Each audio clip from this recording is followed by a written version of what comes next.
ধরেন মুখটা ধরেন ভাই। তিন চারটা ধরতে পারবো ভাই, এটা একটু এমনভাবে কাজ করতে হবে যাতে সবাই আসলে আমন ভাই পিছন আরে মুখটাকে ধরেন না। এবংটা ধরেন এইদিকে দেন এদিকে আসেন। মুখটা আমি ধরতেছি। এদিকে দাঁড়াও তো ভাই। আপনারা ফ্রেম ধরতে বলতেছেন? আপনি ফ্রেম ধরতে বলতেছেন? ফ্রেম না এত লরে কেন অবস্থাটা কি জানেন? ভাই আপনি সামনে যাবেন ভাই। সামনে যান না ভাই। এই উপর দিকে কি আছে? আমি ধরতেছি এখান থেকে। আপু যাচ্ছি আমরা। ভাই রাশেদ ভাই। আচ্ছা এত টাইট কেন আমরা আরে বেশি সময় নিচ্ছি।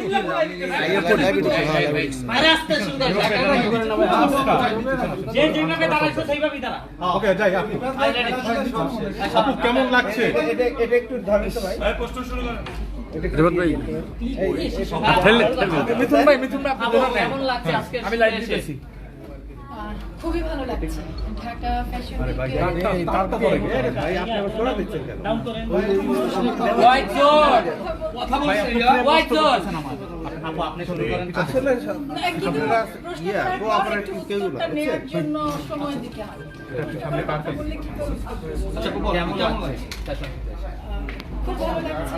ঢাকা ফ্যাশন উইক তৃতীয়বারের মতো এই আয়োজন করছে এবং আজকে প্রথমে আমাদের টিম দিয়েই শুরু হলো। আমার ডিজাইনার ছিলেন সৌমিন আফরিন, আমার কোরিওগ্রাফার ছিলেন রাকিব বাবু এবং আমার মেকওভার করেছেন যতন রয়, মেকওভার এবং হেয়ার। আমার জুয়েলারি পার্টনার ছিলেন আপনাকে আজকে ভিন্ন লুকে লাগতেছে, এটার মানে কারণটা কি? এটার কৃতিত্ব পুরোপুরি আমার ডিজাইনারের, আমার মেকওভারের, আমার যিনি কোরিওগ্রাফার তার, কারণ তাদের আইডিয়া, তাদের প্ল্যানিং যে তারা আজকে তাদের মডেলকে এই লুকে র্যাম্পে দেখতে চান। এই যে র্যাম্পে হাঁটা এই সময় এসে কেমন লাগছে? খুব ভালো লাগছে। কেমন আমি এনজয় কাজ করেন? করতে খুব ভালোবাসি। আমি বেঁচে থাকলে, সুস্থ থাকলে জীবনের শেষ দিন পর্যন্ত কাজ করে যেতে চাই এবং আমার বিশ্বাস আমার জীবনের শেষ মুহূর্ত পর্যন্ত কাজ করতে আমার ভালো লাগে। মাঝে মধ্যে মানে সোশ্যাল মিডিয়ায় ঝড় তুলে ভক্তরা বলে বা সবাই বলে যে মানে মাঝে মধ্যে সোশ্যাল মিডিয়ায় ঝড়, আসলে এগুলা কেমন এনজয় করেন এই বিষয়গুলো? কেমন কি আসলে আমাকে আমি এর আগেও বলেছিলাম, সোশ্যাল মিডিয়াতে আমাকে আমার পেশাগত কাজ ছাড়া কোনো কিছুতে দেখা যায়। আমি একেবারেই আমার ব্যক্তিগত জীবন সামাজিক যোগাযোগ মাধ্যমে খুব কম শেয়ার করি। তো আমার কাজ বলতে আমার চলচ্চিত্র, মানে আমার অভিনয় এবং মডেল হিসেবে আমার যে কাজ করি। তো আমাদের দেশে আমরা যারা এই অঙ্গনে কাজ করি তারা অনেকেই অভিনয় করছেন, মডেলিং করছেন। আমিও অভিনয়ই করছি, মডেলিংই করছি। তো আমার সেই কাজ যদি দর্শকদের ভালো লাগে সেটা তো অবশ্যই আমার জন্য ভীষণ আনন্দ। তাদের প্রতি আমার কৃতজ্ঞতা, ভালোবাসা। বাংলাদেশে মানে আপনি প্রথম যে যার ফটোশুটই ভাইরাল হয়ে যায়। কি বলেন? এর আগেও এটা নিয়ে বলেছিলেন যে আপনাকে শুধু এই সবাই সাংবাদিককে এই প্রশ্নই করে, আসলে আপনার কি আপনি নিজেও কি ওইভাবে এনজয় করেন কিনা? আরে কি বলেন, আপনারা তাহলে আসলে জানেনই না। মানে ফটোশুট মানে তো ছবি এক সময় আমাদের ঘরে ঘরে মৌসুমী আপার ছবি থাকতো, এক সময় আমাদের ঘরে ঘরে শাবনূর আপার ছবি থাকতো, বা মডেলিং যারা করতেন যেমন আমার মো আপা ভীষণ পছন্দের ছিলেন। তো এখন হয়েছে কি সামাজিক যোগাযোগ মাধ্যমের সময় হতে কিছু টার্ম বদল হয়েছে। মানে ভাইরাল মানে হচ্ছে অনেক বেশি ছড়িয়ে পড়ছে, অনেক জনের কাছে পৌঁছাচ্ছে।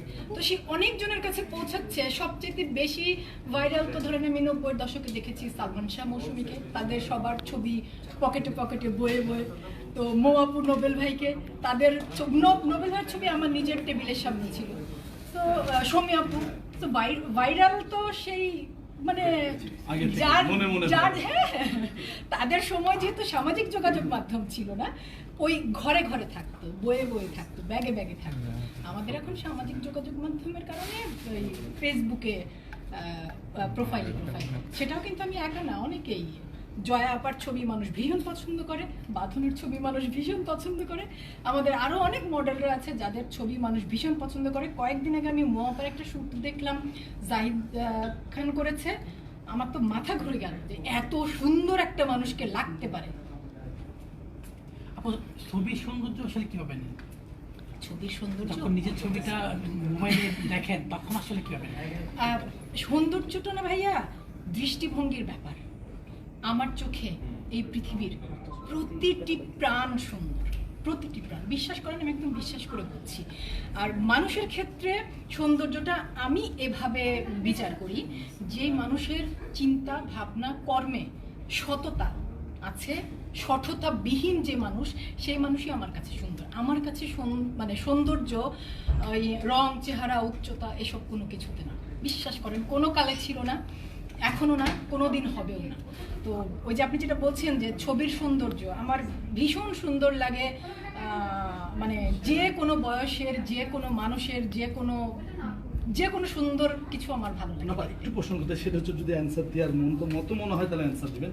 আমাদের ঢালিউডে বা বলি বা আমাদের যে নাটকে বলি যে মানে এই ধরনের এভাবে বোল্ড ছবি দিতে কেউ সাহস পায় না, যেটা আপনি করে থাকেন, এটাতে আপনি মানে এই সাহসটা কিভাবে পান?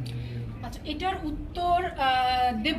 আপনি যে সমালোচনা তো প্রশ্নটা অনেক করেছেন, করে মানুষ, সেই সমালোচনা তো এটার মোকাবেলা করতে হবে। এটার উত্তর দেব যদি আমি বেঁচে থাকি, সুস্থ থাকি এবং কাজ করে যেতে পারি, ঠিক 5 বছর পর এটার উত্তর দেব। আপনি মনে রাখেন, আমি বেঁচে থাকলে উত্তর আপু দেব। কখনো মন খারাপ হয় কিনা? কখনো না। মানে বোল্ড বলতে হয় কি, আপনারা যদি স্পেসিফিক কি বলবো, শরীরের অঙ্গ প্রত্যঙ্গ ধরে কথা বলেন বা পোশাকের ধরন ধরে কথা বলেন, তাহলে আসলে আমরা তো আমি একদম নাম ধরে বলছি, শুরু থেকে শাবানা, ববিতা, কবরী যারা চলচ্চিত্রের অভিনেত্রী ছিলেন, তারা তাদের সময়ে তারা ওয়েস্টার্ন কাপড় পরেছেন, তারা স্লিভলেস পরেছেন, তারা দুই পিসের লেহেঙ্গা পরেছেন, ঘাগরা পরেছেন। 70-এর মানে তারপরের যারা ধরে 90-এর দশকে শাবনূর, মৌসুমী, শাবনাজ, তাদের পোশাক আশাকের ক্ষেত্রে একই রকম। তবে একটা জিনিস একটু ব্যাপার আছে, সেটা হচ্ছে যে আমাদের দেশে একটা জিনিস প্রচলিত আছে যে অভিনেত্রী মানে এই ধরেন 20 থেকে 25 বা 25 থেকে 30-এ আমরা দেখতে খুব গ্ল্যামারাস লাগতে পারে, আপনাদের ভাষায় আমি বলছি যে গ্ল্যামারাস লাগতে পারে। তো তারপরে গিয়ে আসলে আমরা নানা জনে নানা রকম, কেউ পরিবারের সময় দেবার কারণে পেশাগত দিক থেকে গুটিয়ে যায়, কেউ আবার রাজনীতিবিদ হবেন সেই কারণে অভিনয় এবং মডেলিং পেশা থেকে গুটিয়ে নিয়ে ওই দিকে মনোযোগী হন।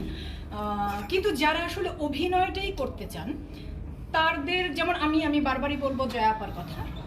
জয়া আপাকে তো প্রতিদিন গ্ল্যামারাস লাগে, মো আপাকে তো প্রতিদিন গ্ল্যামারাস লাগে। তো আমার মনে হয় আপনি উত্তরটা কিছুটা পেয়েছেন। আরো বিস্তারিত উত্তর যে বললাম, যদি বেঁচে থাকি 5 বছর পরে। আপু, অনেকেই অভিনয়ের পাশাপাশি অনেক বিজনেস ওপেন করছে, এরকম কোনো পরিকল্পনা আছে কিনা? যারা করছেন তাদেরকে আমি সাধুবাদ জানাচ্ছি, আমার অভিনন্দন। আর আমার ব্যক্তিগত বিষয়ে যেটা ভাইয়া, আমি আসলে আমার স্বামী সন্তান ছাড়া কিচ্ছু বুঝি না। আমার ঘর সংসার সেসবের জন্য আমার মাসে 25 দিন, আমি কাজ করি 5 দিন মাসে, আসলেই তাই। এবং যদি আমি বেঁচে থাকি, সুস্থ থাকি, আমি সবসময় বলি আমি জীবনের শেষ দিন পর্যন্ত সুস্থ থাকলে অভিনয় করে যেতে চাই।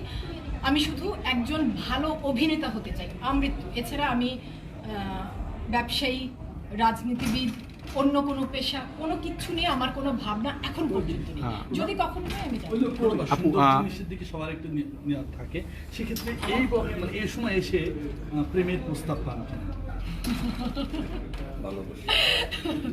প্রেমের প্রস্তাব আমি মানে আমার চোখে তো সবচেয়ে কয়েকদিন আগে না, বেশ বছর আগে আমরা একটা শুটিং করছিলাম ডলি আন্টির সাথে, ডলি জহুর, শর্মিলি আন্টি, ডলি আন্টি, তাদের সাথে আমার অনেক কাজ হয়েছে।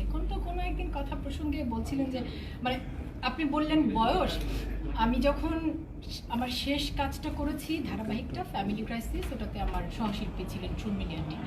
শর্মিলি আন্টিকে দেখে আমি এত মুগ্ধ হতাম, শুধু দেখতে নয়, ওনার কথাবার্তায়, ওনার ব্যবহারে, ওনার সারাদিনের আচরণে আমি এত মুগ্ধ হতাম, আমার মনে হতো সারাদিন আমি ওনাকে প্রেমের প্রস্তাব। তো আমার মধ্যে যদি শর্মিলী আন্টির সৌন্দর্যের কিছুটাও ধারণ করতে পারি, তাহলে তো বেঁচে থাকলে 70 বছর বয়স পর্যন্ত গিয়েও প্রেমের প্রস্তাব পাবো। তার মানে আশা করি। পাচ্ছেন। তার মানে পাচ্ছেন। সেটা ওটা ওখানেই থাকুক, উত্তর পেয়েছেন বোধহয়। ঠিক আছে, থ্যাংক ইউ আপু, থ্যাংক ইউ। আমার চোখে প্রেম মানে সম্মান, আমার চোখে প্রেম মানে প্রেমের মানুষকে ভালো রাখা, আর প্রেমের মানুষের পাশে থাকা, ভালো সময় খারাপ সময় সব সময় পাশে থাকা, সম্মানের সাথে যত্নের সাথে। Thank you. Thank you. এই ঘুমটাকে ওই